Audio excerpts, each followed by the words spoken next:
Hé, tu connais la légende de l'oreille de Dionysos? Non? Accroche-toi, car ce que je vais te confier est bien plus qu'un simple secret murmuré. C'est une légende, une vraie, une de là-bas. À Syracuse, il existe une grotte immense, creusée dans la roche calcaire.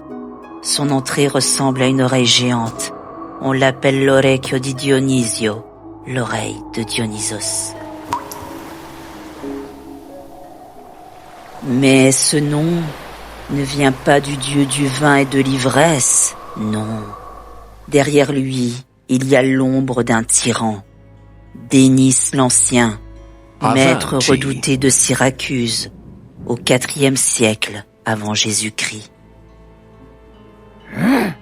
On raconte qu'il fit enfermer ses prisonniers dans cette cavité sombre et glaciale. La grotte avait un secret, une acoustique terrifiante. Le moindre murmure devenait un écho immense. Chaque chuchotement résonnait comme un cri. Et le tyran, caché dans une galerie, pouvait écouter tout. Les confidences, les secrets, les complots chuchotés dans la nuit. Nul ne pouvait se cacher de son oreille de pierre.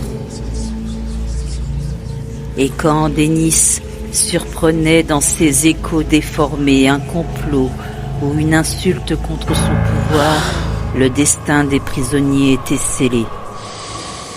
Certains disparaissaient aussitôt, exécutés dans le silence des cachots.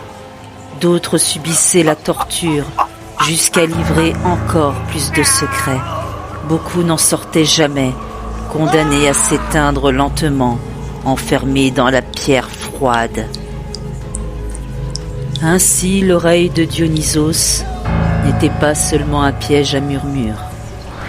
Elle devenait un tombeau de voix. Certains disent que ce n'est qu'une légende inventée plus tard, que c'est le peintre Caravage qui, émerveillé par la forme du lieu, lui donna son nom au 7e siècle.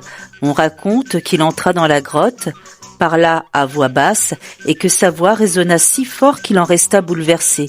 C'est ainsi qu'il la baptisa l'oreille de Dionysos.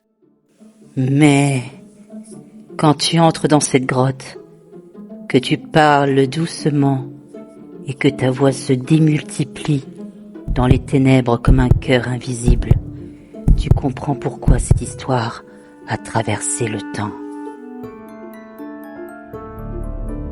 L'oreille de Dionysos garde encore ses secrets et elle écoute toujours.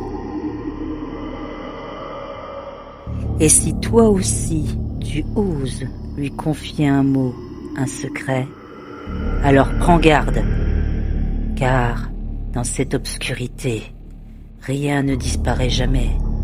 Ta voix restera à jamais prisonnière de la roche. Certains disent même que ce n'est pas seulement l'écho qui répond, mais l'esprit de Dénis lui-même, un tyran qui, des siècles plus tard, continue d'écouter et de guetter dans l'ombre.